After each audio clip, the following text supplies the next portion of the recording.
Okay, thank you for the introduction, Venice. Welcome everybody to the June webinar on attributes and filters.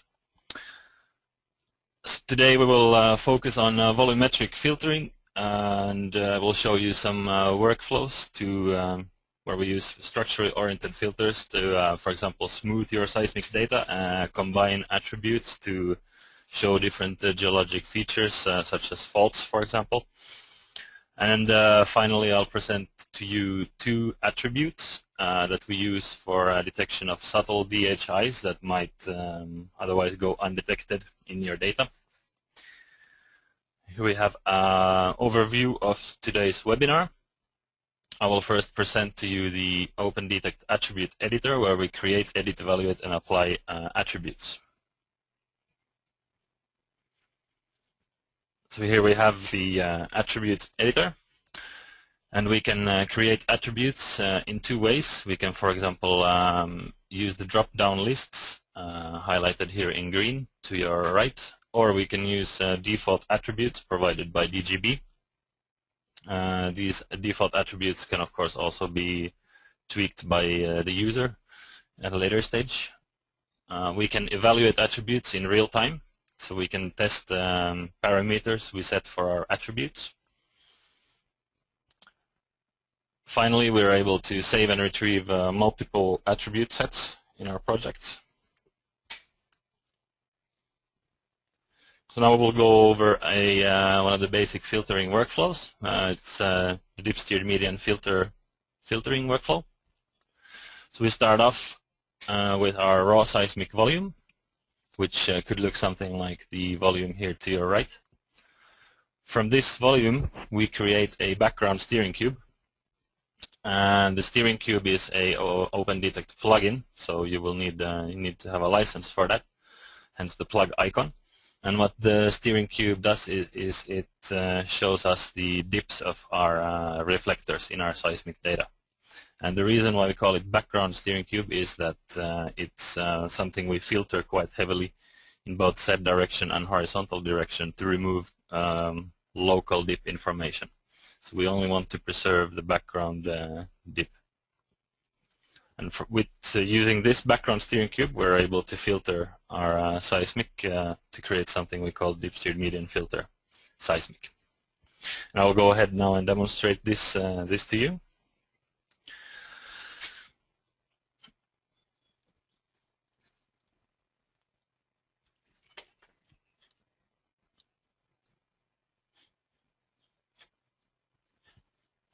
Okay, so here we are now in OpendTect, and you can see the attribute editor. I can actually close it and open it again so that you can see where I started from. So it's this icon with the calculator and a 3D written on it on the top menu. We click there,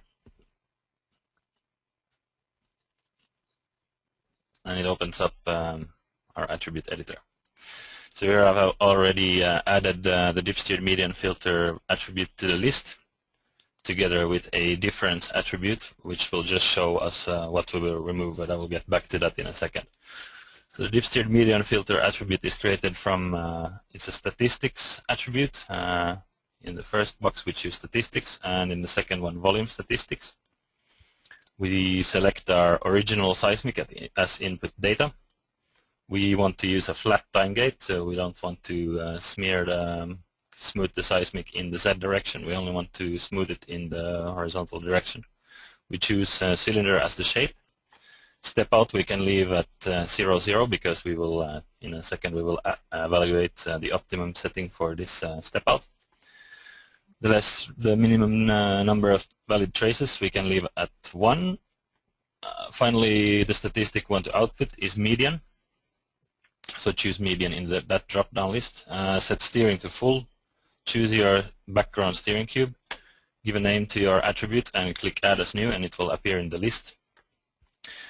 After we have done these things, we can go ahead and click the Evaluate Attribute icon, which is the second to last icon here in our on the top. It says Evaluate Attribute. We click it. What we want to evaluate today is the step out. We start off with initial value 0, 0. We want to add increments of 1 and 1 in both inline and crossline direction. And what we can do is we can calculate, say, 5 steps and hit calculate, and it will start loading that into your computer memory.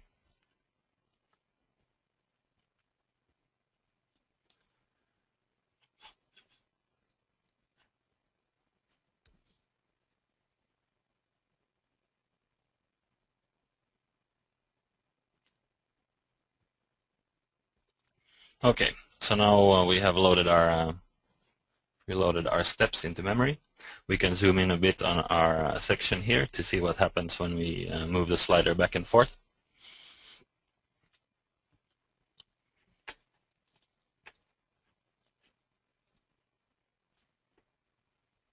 And what happens when I add some step outs here is that you can see how the seismic volume will become more and more smooth.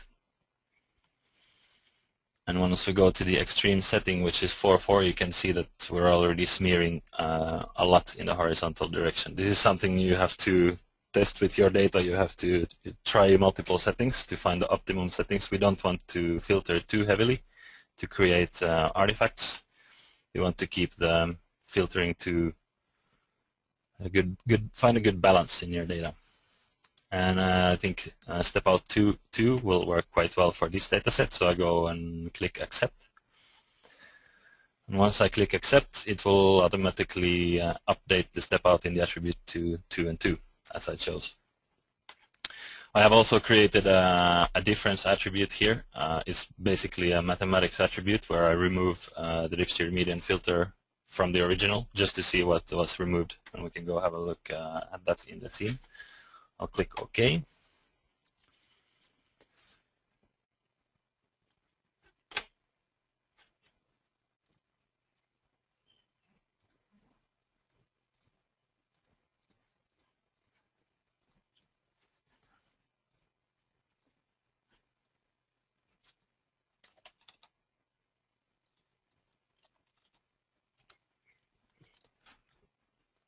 Okay, so what you're looking at here is the original seismic we started out with.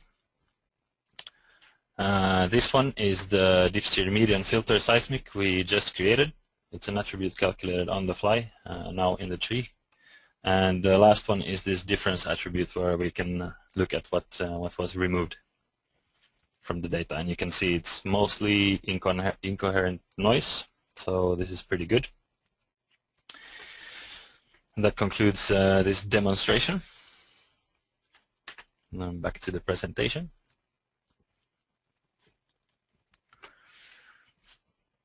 Now next we will have a look at the fault and ridge enhancement filters.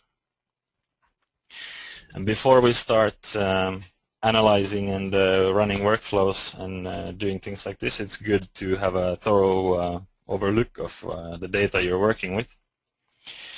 What we have to think about is the characteristics of the faults in our data set.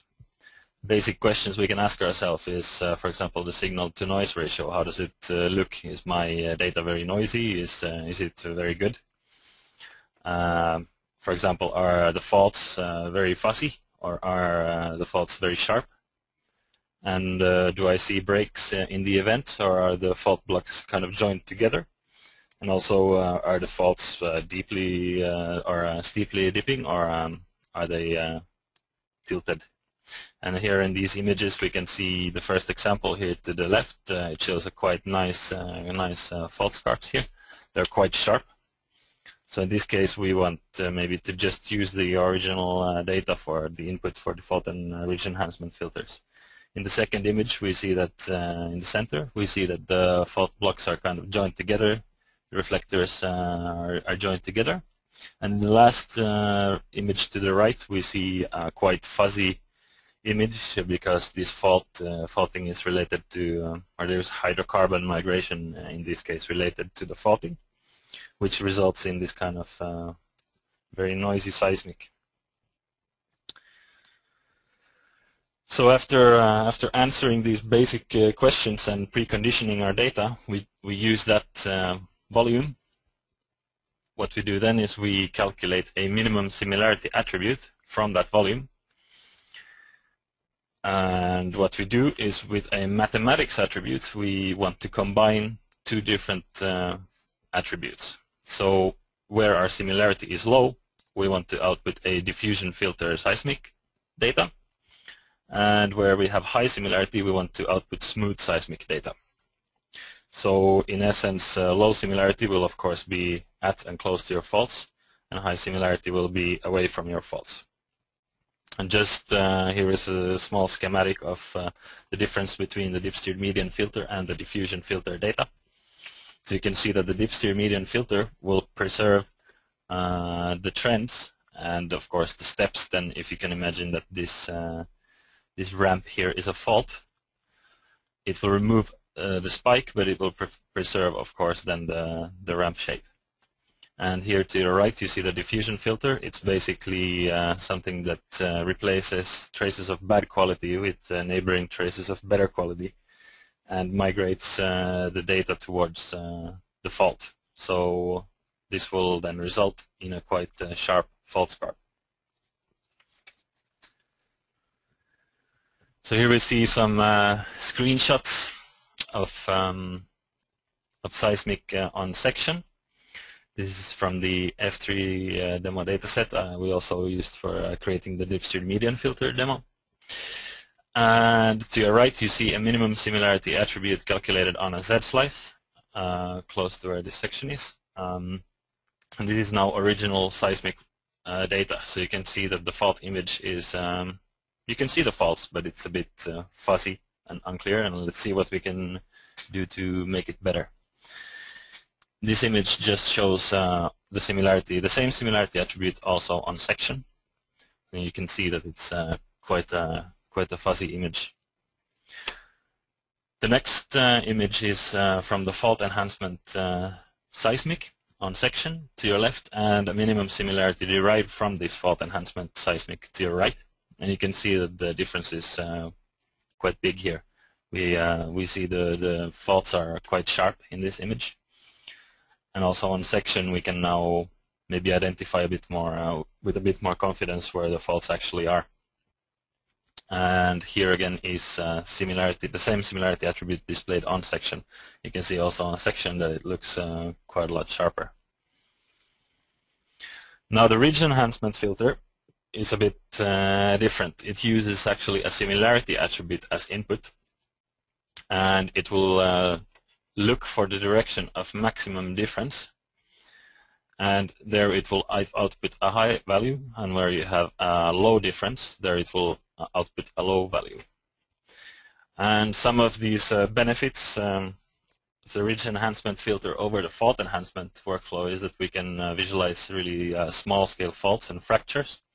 We can really sharpen up the fault image, and it has proven quite valuable where we have this kind of noisy seismic due to hydrocarbon migration, which is then maybe related to that fault. Some of the cons might include blocky displays. It's like turning up the contrast too high.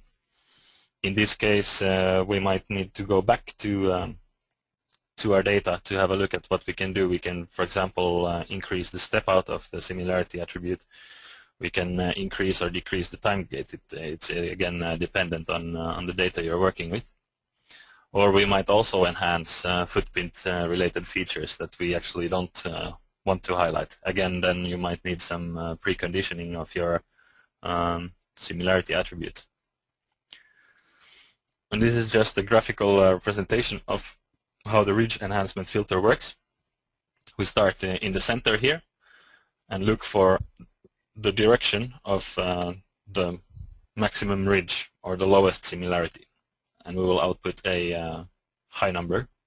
In this case it's this horizontal direction where you see the red arrows, and in the next position it does the same thing, and it keeps on looking for the direction of the maximum ridge.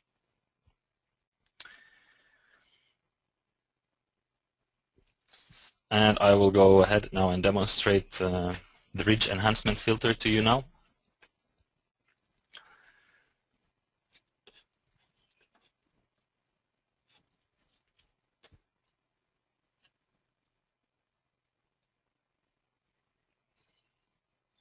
So here we are again in OpendTect.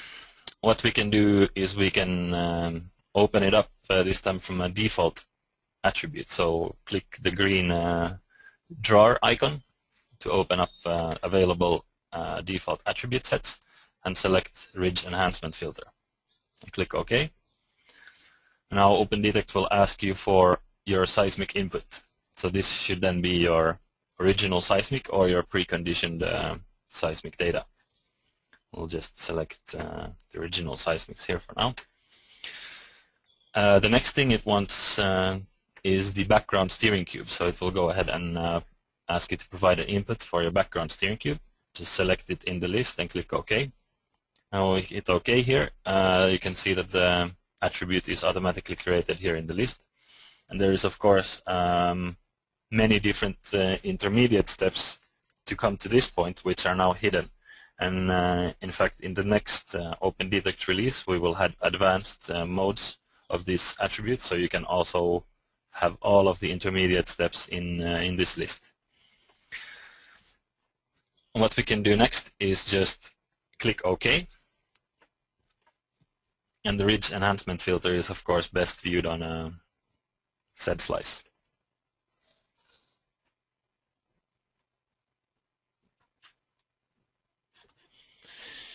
And I've actually gone ahead and loaded this already in one of the scenes. So what I have here is two Z slices, which we want to view from Z north. This. Maybe we can have a look at this Z slice first. Here we see multiple faults going north to south. What you're looking at here is the original similarity calculated from the raw seismic. The next screenshot is the minimum similarity derived from the fault enhancement seismic. And you can see that that really clears up any kind of shadows and fuzzy things we have in our image. And the faults become quite a lot sharper. And the last image is of the Ridge Enhancement filter. You can see that this creates a kind of blocky display, but we're really, this is probably as sharp as we can get out of this data. And the value of the Ridge Enhancement filter really comes, it's very evident here in the northeast corner of the survey, where we have these faults related with the hydrocarbon migration. You can see that the original similarity calculated from the raw seismic is quite, we can see the faults, but there is some, you might not know exactly where the fault is on this Z slice. Once you run the fault enhancement filter workflow, the result should look something like this. You can already see that faults are quite sharp. We can we can see these kind of keel marks, features that are not faults, but might be of interest to us anyway. They do have a different imprint on this seismic than the faults. And the final image is of the Ridge Enhancement filter, where you can really see that now there is no question at all where the faults actually are in this data set. And that concludes this demonstration.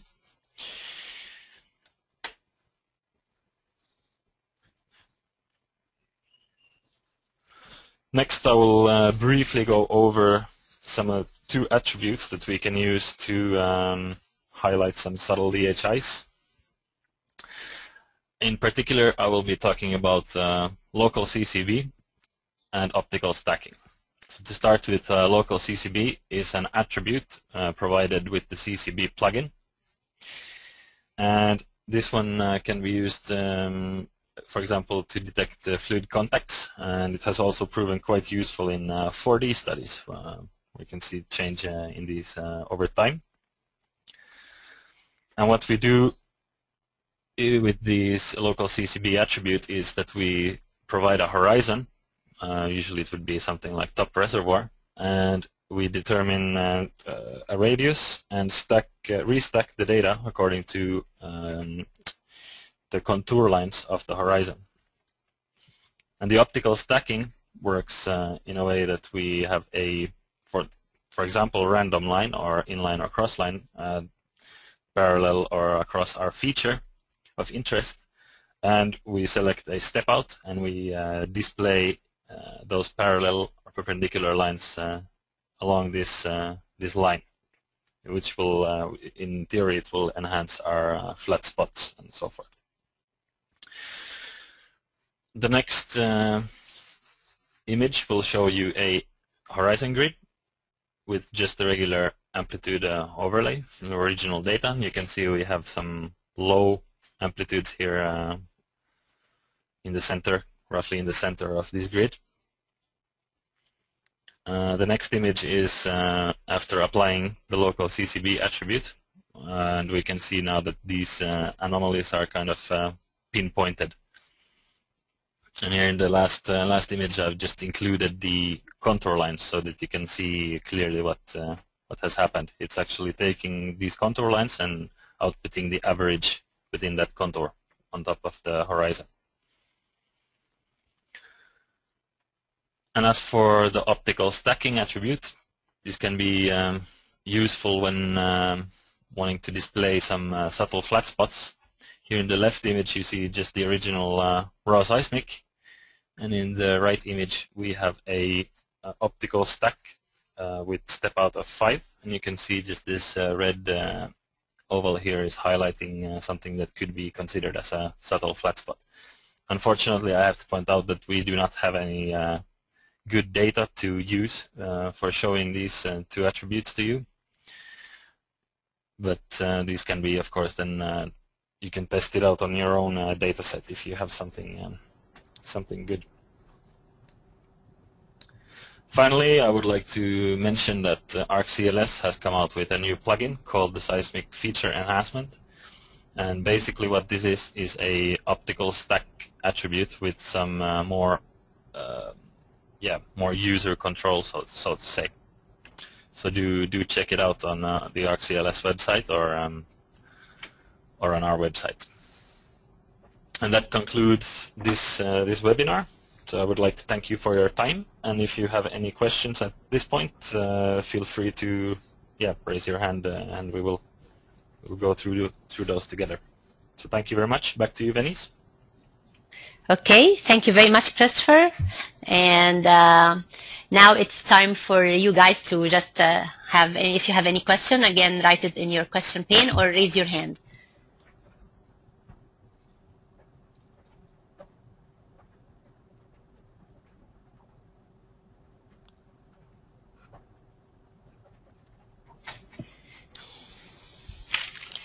That means it was very, very clear that.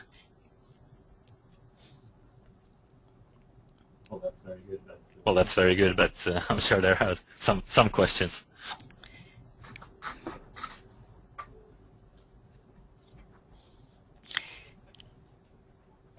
Okay, I have a question here from Vicky Zaman, and saying, what is the CCB? So, Kristoffer, if you'd like to answer this question. Yes. CCB stands for Common Contour Binning, and it's a plugin we give out, and this attribute I presented is part of that plugin. So the theory is that we have a horizon, and we restack the data according to these contour lines. And the theory is that, I don't know, maybe there is, Friso has more, or Eric maybe has more experience with working with CCB. Yeah, but if, just to add that, I could just say it's a common contour binning, but it's help us to discriminate, let's say, the contact between hydrocarbons. So you have the contact between gas, oil, and water. So actually, if I can say, in the structural field of with hydrocarbon, seismic trace that lies along the same contour line have the similar hydrocarbon effect. So the idea is actually to sum this hydrocarbon effect while stratigraphy value and noise and other type which are nothing to do with hydrocarbon will just stack out, and we will just improve the hydrocarbon contact in that particular area. This is what I can just say. Maybe Friso can add, I don't know.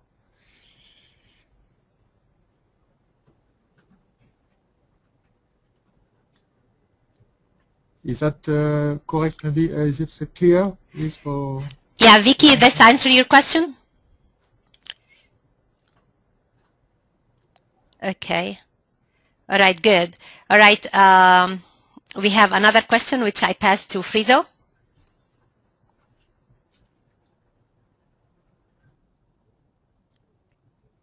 Friso? Yes, I'm here. Is that the question I see here in my question pane? Yes, please. Yeah, by Bernard Otto. Well, the question is there a specific webinar related to the removal of acquisition footprint? There is not. The best way to attack acquisition footprint, if you have it in the data, is with the dip-steered medium filter, as Kristoffer already demonstrated. And what I often do also there is to experiment between using the median operator in this filter and the average operator. That is because the median operator as such is a step preserving operator, and an acquisition footprint can have the appearance of like a number of steps in the data. So sometimes a median operator doesn't remove the acquisition footprint as good as possible, and then I switch to an average, or I do a sequence between a median and an average. I just experiment around in the attribute engine what works best there. And currently we are thinking a little bit about how to make a more dedicated acquisition footprint filter in OpendTect. Just for that purpose, but that is more longer term thinking, so not something that that should be expected short term. And the solution, the dip-steered median filter, dip-steered average filter, in some data sets it works great, in other data sets the result is less satisfactory. But that would be the primary workflow to attack that problem. Yeah, I hope that answers your question. Otherwise, you might type a follow-up question in the question pane. Okay, thank you, Friso. Okay, Kristoffer, I send you a question from Nicola. Nicola asking you to comment. Did you see that question?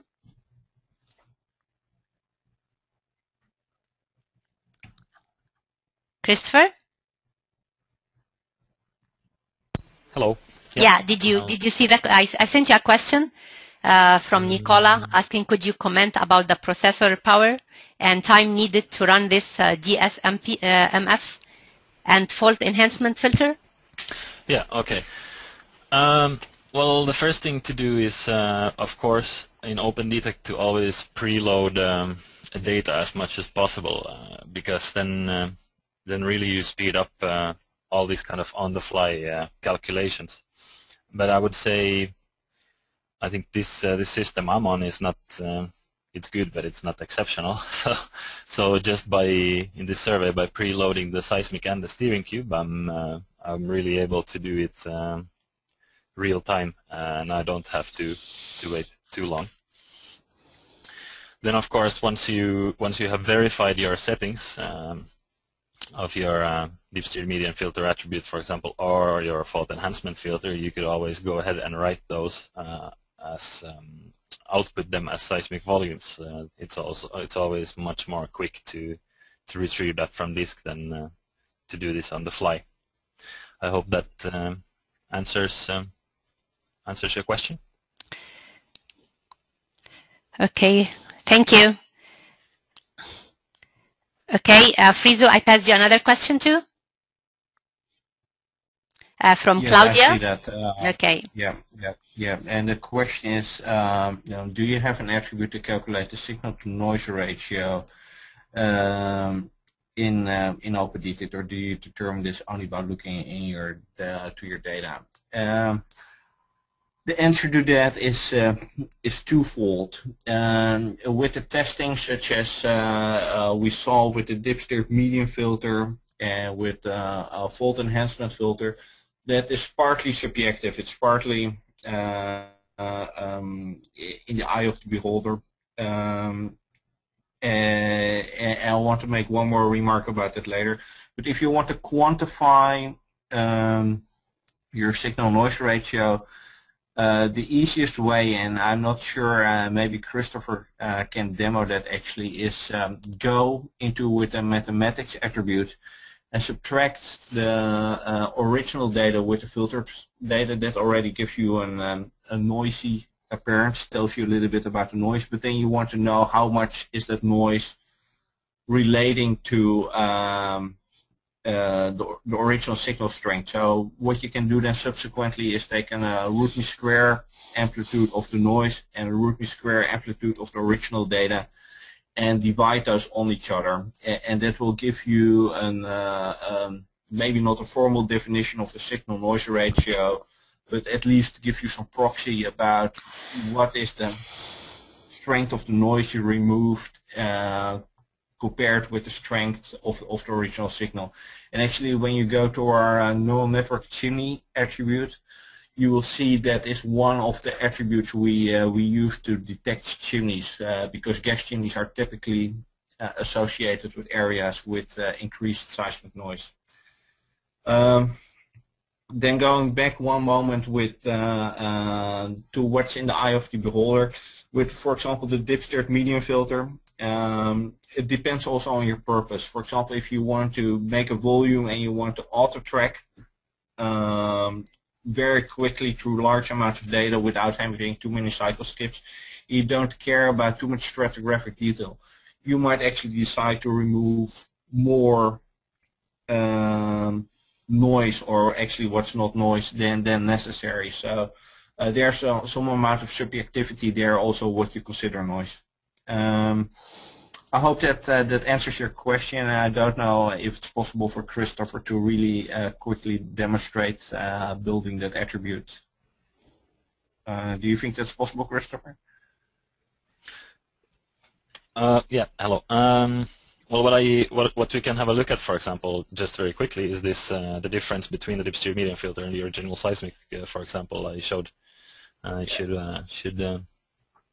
show up here. Yeah. Can you show real quick how that actually looks in the attribute engine? How to build, for people to build it themselves?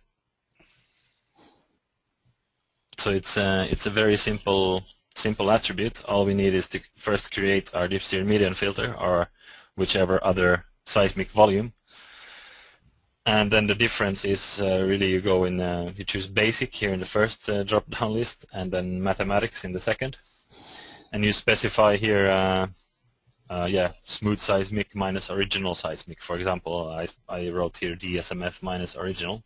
Once you hit set, you're able to select something for Dipstick median filter and something for original, and it will just output the difference between those two. And you can, of course, make this formula as complicated as you want. Yeah, actually, if you want to quantify it further, you can go to the energy attributes, and you can do an energy on your Dipstick medium filter. You can do an energy on your difference, and you can divide those subsequently. So making a little train of attributes that work on each other. You can actually quantify the signal noise ratio. Yeah. Okay.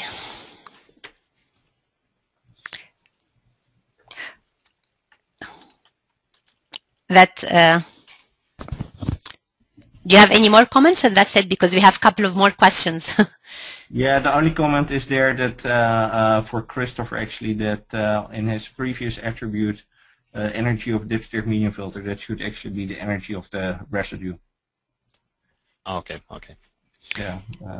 Okay, we have another question. I sent it to you, Kristoffer, from Bernward, Ottawa, with respect to removal. Did you see this question?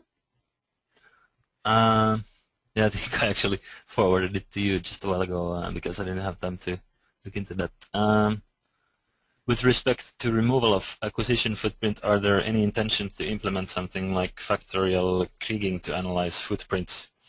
Well, I cannot say this is something that's in our short-term plans. Maybe that's something somebody else might be able to highlight. Well, let me comment on that while you're finishing up your attribute, Bernard.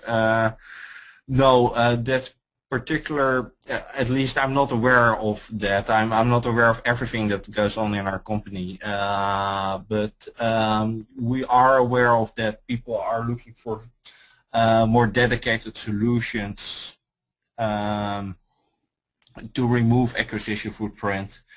So on a more general level, we are just talking to different people and looking what we could implement in OpendTect, but I'm not sure we are looking at specifically that solution. But if you want to discuss that more offline, I would like to encourage you just to send an email to info@opendetect.org, or if you're already familiar with us, to deepen that discussion a little bit further outside this webinar. Okay, thank you, Friso. We have also another question.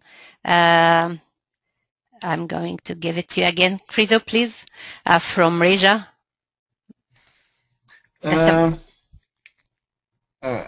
Okay, I see multiple. The similarity attributes. Oh, okay. Because I also see another question in my question pane. Okay. The similarity attributes. Let me read that real quick. It's a question about how the similarity attribute is actually calculated. Whether it's a combination of the perpendicular direction and the diagonal direction. And the question there is yes and no. I don't know, Kristoffer, can you bring up a similarity attribute on your screen real quick? Bring the similarity attribute. Because what OpendTect allows, I like to show that visually, at least if that's happening, is to actually customize the amount of pairs that you choose for your similarity attribute. So you can do only the perpendicular directions, you can do the diagonal directions, you can only do one diagonal direction. You can do a full block, which basically compares any possible combination of pairs. Well, it looks like it's not appearing on the screen. So the answer is you can customize it completely. Also, if you go to our support section on our website, together with Arno Hoek, I published actually a paper on this subject, and you find that under the support sections under the publications or articles under 2011. So that gives a quite detailed oversight of how to attack the similarity and combine it with filters as demonstrated here. Yeah, let me know if that answers your question, or type a follow-up question in the pane if you have more questions around you. Okay, thank you, Friso. We have another question. Is there a minimum amount of RAM required for this calculation? That's from Nicola. Well, let me take that question too. Okay. A minimum amount of RAM. That depends a little bit on on how you work with OpendTect. For the calculation itself, it doesn't need a lot of memory because you work on inlines or cross lines on the fly, so the memory requirements are related to the size of your inlines and the cross lines, which are often not overwhelming. And then when you do the processing, you kind of push that through, or if you do multiple computer processing, it comes in little batches of like 3 or 5 lines. Your memory requirements are related to that. So nothing extraordinary. If you work with 2D lines, I have the experience that your memory requirements are actually a little bit higher because 2D lines can be really long, in the order of 50, 100, 150 kilometers with a lot of traces that you display at once. So while the speed is still very quick, the memory requirements can be higher. But to give you an impression, I often still work on a laptop with I think 2 gig up to a year ago, and it worked fine. On the other hand, if you want to work with preloaded volumes, volume viewers, etc., then your memory requirements become larger because you want to stuck like large seismic volumes in your memory at once, and it works quicker, but you need more memory for that. So it depends a little bit how you want to work. But if you just work on the fly and on inlines, cross lines, time slices, and then process it later, the memory requirements, you can get away with 1 or 2 gigs. So I would recommend more, but there's no necessity to do that.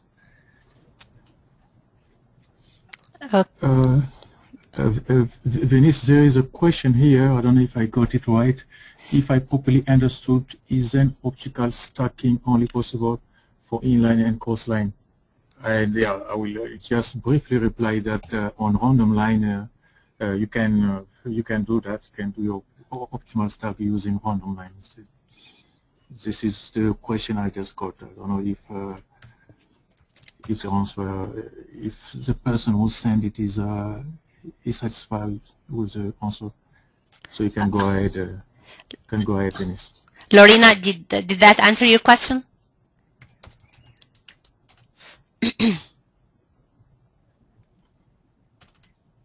Lorena, is that answer your question? Okay, I guess she's not there. Okay. All right. Do we have any more questions?